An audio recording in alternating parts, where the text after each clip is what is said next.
Vous pouvez vous sentir invisible dans un monde qui ne célèbre que la force apparente, la beauté extérieure et le bruit. Mais le ciel, lui, prête une attention particulière au silence. Dieu voit ce que les autres ignorent. Il voit vos larmes versées tard dans la nuit, vos prières silencieuses, et les moments où vous choisissez d'être forte quand tout en vous semble s'effondrer. Vous n'êtes pas seul. Vous n'êtes jamais seul. Le Créateur de l'univers n'est pas aveugle à votre douleur. Il n'est pas distant. Il n'est pas trop occupé. Il est présent. Et il vous regarde avec les yeux d'un Père aimant. Non avec jugement, mais avec compassion, intention et un dessein précis. Les larmes ne sont pas juste de l'eau qui coule de vos yeux. Dans le royaume de Dieu, ce sont des messages divins. Elles parlent quand les mots échouent. Et Dieu comprend chaque goutte. Vous voyez de la tristesse en les versant, mais lui voit une profondeur. Vous vous sentez brisé, mais il voit une argile précieuse qu'il est en train de modeler. Pendant que vous pleurez, il est à l'œuvre. Pendant que vous attendez, il tisse quelque chose d'éternel dans votre esprit. Il ne gaspille jamais la douleur. En fait, les choses même que vous pensiez vous disqualifier sont celles qu'il utilise pour vous préparer à exercer son influence. Ne définissez pas votre identité par votre souffrance. Vous êtes bien plus que vos blessures. Votre identité n'est pas votre passé, votre rejet ou votre trahison. Votre identité est ancrée dans le dessein que Dieu a pour vous. Vous avez été envoyé sur cette terre avec quelque chose dont le monde a désespérément besoin. Et parfois, le processus de libération de ce don divin exige de la pression, de la douleur, et un élagage nécessaire. Vous avez peut-être demandé, pourquoi moi? Mais le ciel répond, parce que je te fais confiance. Dieu ne permet pas que vous traversiez ce que vous ne pouvez porter, car sa grâce vous suffit. Et ce que vous survivez par sa force devient votre message pour le monde. Ce qui a tenté de vous briser servira à construire quelqu'un d'autre. Vous êtes en train d'être façonné pour devenir un vase de sagesse, une femme de résilience, une leader en devenir. Vous n'étiez jamais destiné à vous fondre dans la masse. C'est pourquoi vous vous êtes souvent senti comme une étrangère, vous portez des réponses pour une génération qui ne connaît même pas encore les questions. Mais d'abord, Dieu doit préparer votre caractère à porter le poids de votre appel divin. Il est plus intéressé par votre transformation, votre devenir, que par votre confort immédiat. Laissez-moi vous dire quelque chose de puissant, votre restauration ne sera pas petite. Quand Dieu restaure, il multiplie. Quand il guérit, il élève au-delà de ce que vous aviez avant. Vous vous lèverez de ce qui a tenté de vous enterrer. Vous parlerez là où l'on a cherché à vous réduire au silence, et votre témoignage amènera d'autres à croire à nouveau en la puissance de Dieu. Les larmes que vous avez versées en privé sont en train de produire des fruits qui béniront des vies en public. Dieu n'en a pas fini avec vous. Aucun chagrin ne peut annuler son dessein pour vous. Aucune erreur ou échec ne peut stopper votre destinée en lui. Gardez l'espérance. L'espérance n'est pas seulement un sentiment, c'est une stratégie divine.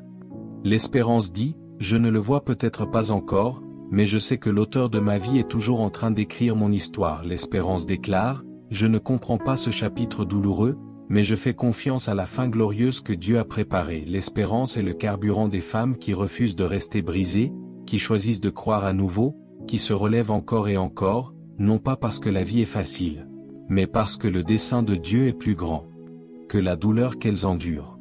Alors, essuyez vos larmes, non pas avec honte, mais avec la force qui vient de Dieu.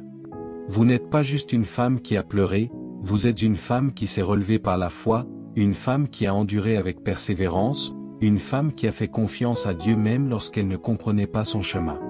Et le monde connaîtra votre nom, non pas à cause de votre beauté éphémère, mais à cause de votre histoire de transformation, parce que vous avez permis à Dieu de transformer vos larmes en un puissant dessein. Dieu n'est pas aveugle à votre douleur. Il est profondément conscient de vos luttes silencieuses. Il n'y a aucune larme que vous ayez versée qui ait échappé à son regard. Il n'y a aucune douleur dans votre cœur, aucun cri silencieux dans votre âme que le ciel n'ait entendu. Les gens peuvent vous ignorer. Vos amis peuvent ne pas vous comprendre. Même ceux qui vous sont les plus proches peuvent mal interpréter votre silence comme de la force ou votre endurance comme de l'indifférence. Mais Dieu, lui, connaît le poids que vous portez derrière votre sourire. Il voit les nuits où vous pleurez dans votre oreiller, vous demandant combien de temps encore vous pourrez tenir. Il vous voit accomplir vos responsabilités, prétendant que tout va bien alors que, profondément à l'intérieur, vous avancez à bout de force. Dieu ne voit pas seulement ce que vous montrez au monde. Il voit ce que vous cachez en lui. Il connaît la bataille qui se déroule derrière votre voix calme, le combat invisible derrière votre attitude tranquille. Pendant que d'autres ne voient que la surface, il voit la tempête qui fait rage en vous et que vous portez devant lui. Vous n'avez pas besoin de crier pour attirer son attention. Vous n'avez pas besoin de vous expliquer avec des mots parfaits. Il lit le langage de votre cœur.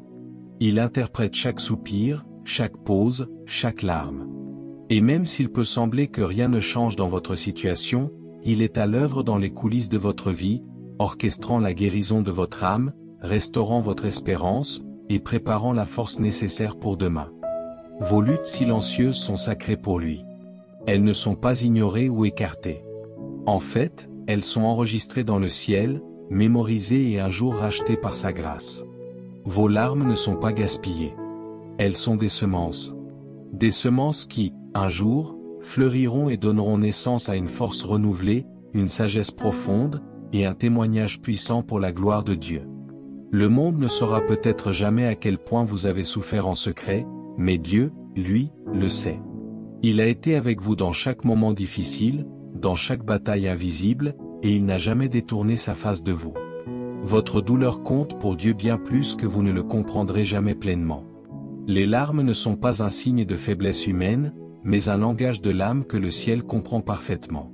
Dans un monde qui exige souvent de la force apparente, du sang-froid et du contrôle, on nous apprend à cacher nos larmes, à les réprimer, à les voir comme une preuve d'échec émotionnel.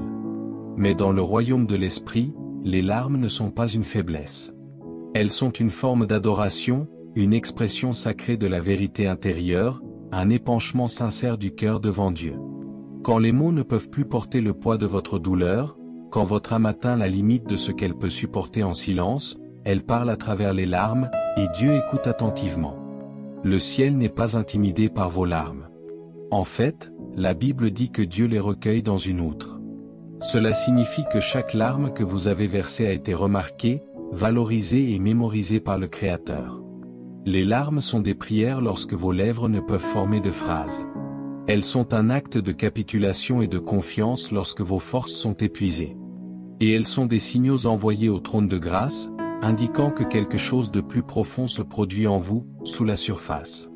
Vous pourriez penser que vous êtes en train de vous briser, mais en réalité, en présence de Dieu, vous êtes en train d'être épuré et préparé pour quelque chose de plus grand. Les larmes sont le débordement de l'honnêteté de l'âme. Elles révèlent ce que votre cœur a essayé de cacher. Elles exposent des blessures dont vous n'avez jamais parlé et des aspirations que vous n'avez jamais pu expliquer clairement. Mais le ciel les comprend. Dieu n'a pas besoin d'un langage parfait. Il a besoin d'un cœur honnête et ouvert devant lui. Et lorsque votre cœur parle en larmes, il entend plus clairement que n'importe quelle prière éloquente ne pourrait jamais exprimer. Vos larmes l'émeuvent. Elles attirent sa proximité. Elles invitent son réconfort divin. Alors, ne soyez jamais honteuse de les verser. Elles ne sont pas le signe que vous avez perdu la foi. Elles sont la preuve que votre foi est toujours vivante, même lorsque vous êtes trop fatigué pour la proclamer à voix haute. Chaque saison de chagrin a un dessein divin. Rien n'est gaspillé dans le royaume de Dieu. Dans le monde naturel, les saisons changent avec le temps, chacune nécessaire, chacune avec son rôle dans le cycle de la vie. De même, dans le royaume de Dieu, votre chagrin n'est pas une interruption aléatoire. C'est une partie intégrante d'un processus divin. La douleur, bien qu'inconfortable et souvent indésirable, est un outil que Dieu utilise pour façonner, raffiner et révéler ce qui est caché en vous. Ce qui ressemble à une perte dans l'instant présent est souvent une préparation déguisée pour l'avenir. Ce qui semble être un retard est parfois une protection divine vous évitant un mauvais chemin. Et ce qui semble être la fin peut en réalité être le début de quelque chose de sacré et de plus grand. Dieu ne permet pas le chagrin sans une intention précise. Il est trop sage, trop plein d'amour pour être négligent avec votre vie. Dans son royaume, les larmes arrosent le sol de votre dessein. Le chagrin crée de l'espace pour une nouvelle force. La déception prépare le chemin pour une redirection divine. Rien de ce que vous avez traversé n'est dénué de sens. Ni la trahison, ni la solitude, ni l'échec. Chaque moment a été pris en compte par Dieu. Chaque blessure a été vue par ses yeux aimants. Chaque cri a été entendu par son oreille attentive. Votre chagrin n'est pas un détour imprévu, c'est une porte d'entrée vers une destinée plus profonde en lui. Dans votre saison de chagrin, vous êtes en train d'être enseigné par Dieu, pas puni. Vous êtes en train d'être préparé, pas rejeté. Dieu utilise la vallée de l'ombre pour vous entraîner pour les sommets de la montagne qu'il a prévus pour vous. Il utilise l'obscurité pour vous apprendre à faire confiance à sa voix. Ce que vous appelez souffrance, le ciel peut l'appeler semaille. Et, en temps voulu, vous récolterez abondamment si vous ne perdez pas courage. Il y a un dessein dans votre douleur qui est bien plus grand que vous. D'autres pourront bénéficier des leçons que vous apprenez maintenant. Et le réconfort que vous recevez dans cette saison coulera un jour à travers vous dans la vie de quelqu'un d'autre. Dans le royaume de Dieu, rien, absolument rien, n'est gaspillé. Votre identité n'est pas définie par votre souffrance, mais par votre dessein en Dieu. Trop souvent, la vie nous convainc de porter notre douleur comme une étiquette. Nous commençons à nous définir par ce que nous avons perdu, par qui nous a blessés, par ce que nous avons enduré. L'ennemi veut vous faire croire que votre valeur est liée à vos blessures. Que parce que vous avez été abandonné, vous êtes indigne d'être aimé par Dieu ou par les autres. Parce que vous avez échoué, vous êtes disqualifié pour l'appel. Parce que vous avez souffert, vous êtes brisé au-delà de toute réparation possible. Mais le ciel voit différemment. Dieu ne vous définit pas par ce que vous avez vécu. Il vous définit par ce qu'il a placé en vous avant la fondation du monde. Vous commencez à marcher différemment, à parler différemment, à vivre différemment, non pas par orgueil, mais par la révélation de qui vous êtes en Christ. Vos cicatrices ne sont pas honteuses. Elles sont des signes visibles de la fidélité de Dieu. Elles pointent vers la puissance de Dieu à racheter ce qui a été brisé. Elles pointent vers l'espérance, vers la victoire sur l'adversité, vers la résurrection spirituelle. Quand Dieu restaure, il vous donne une plateforme pour guider et accompagner d'autres personnes à travers les mêmes ténèbres que vous pensiez autrefois qu'elles vous détruiraient. Vous devenez une lumière pour celles qui sont encore dans l'ombre. Vous devenez la preuve vivante que Dieu guérit encore, sauve encore, et relève encore ses filles de la poussière. Alors, votre guérison est sainte. Votre restauration est sacrée. Ce n'est pas aléatoire. C'est stratégique dans le plan de Dieu. Le ciel est en train de vous reconstruire pour l'impact, pour l'influence, et pour l'accomplissement d'une mission qui seule votre histoire vécue avec Dieu peut accomplir. L'espérance, cependant, n'est pas juste un sentiment passager. C'est un principe du royaume de Dieu, lié à la foi et à la destinée. Les sentiments changent avec le temps, vous êtes en haut un jour, en bas le lendemain. Mais l'espérance est ancrée dans quelque chose de bien plus profond que l'émotion humaine. L'espérance est la posture spirituelle d'une femme qui connaît son Dieu, même lorsqu'elle ne peut pas encore voir clairement où il l'emmène. Ce n'est pas une pensée désireuse ou un optimisme passif. C'est la confiance inébranlable que ce que Dieu a promis, il l'accomplira, même si toutes les preuves du monde extérieur semblent indiquer le contraire. Dans le royaume de Dieu, l'espérance n'est pas facultative. Elle est essentielle pour survivre et prospérer.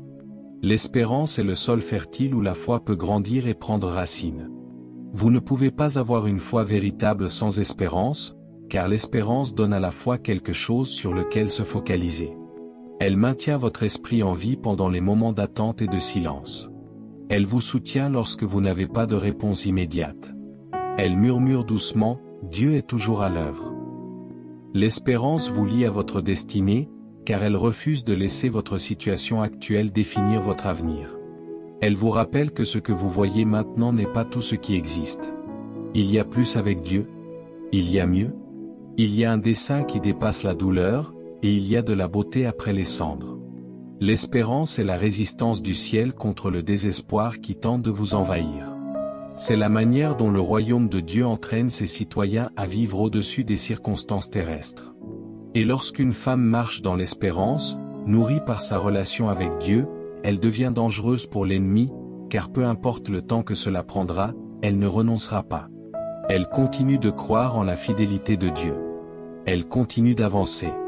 Elle continue de s'attendre à son intervention. L'espérance lui dit que la saison de l'épreuve changera. que son histoire n'est pas terminée, et que le plan de Dieu est toujours en train de se dérouler, même dans le silence apparent. Elle élève son regard de ses blessures vers son appel divin, de sa faiblesse humaine vers la force de Dieu, de sa perte vers les promesses infaillibles de Dieu. Et parce que l'espérance est enracinée dans la nature immuable de Dieu, elle ne peut jamais faillir. Alors, à chaque femme qui a pleuré en secret, qui a enduré en silence, qui a douté de sa valeur au milieu de son attente, sachez ceci, Dieu a vu chaque larme, entendu chaque prière, et marqué chaque moment de votre douleur. Mais plus que cela, il a préservé votre dessein à travers tout cela. Vous n'êtes pas oublié. Vous n'êtes pas abandonné par Dieu. Vous n'en avez pas fini. Ce qui a tenté de vous briser deviendra la chose même que Dieu utilise pour vous construire pour sa gloire. Vos larmes ne sont pas des signes de défaite. Elles sont des semences de destinée divine. Et le Dieu qui vous a formé, vous a appelé, et vous a soutenu jusqu'ici, achèvera l'œuvre qu'il a commencée en vous. Vous n'êtes pas juste une survivante de la douleur. Vous êtes un vase de dessein divin. Vous êtes en train d'être élevé pour vous tenir debout, pour parler la vérité de Dieu, pour diriger selon son cœur, et pour porter sa présence dans des lieux que seule votre histoire vécue avec lui peut atteindre. Alors, levez-vous, non pas dans l'amertume du passé, mais dans l'audace de la foi. Levez-vous, non par peur de l'avenir, mais par la foi en celui qui le tient entre ses mains. Levez-vous, femme de dessein, car le ciel a déclaré que vos meilleurs jours ne sont pas derrière vous.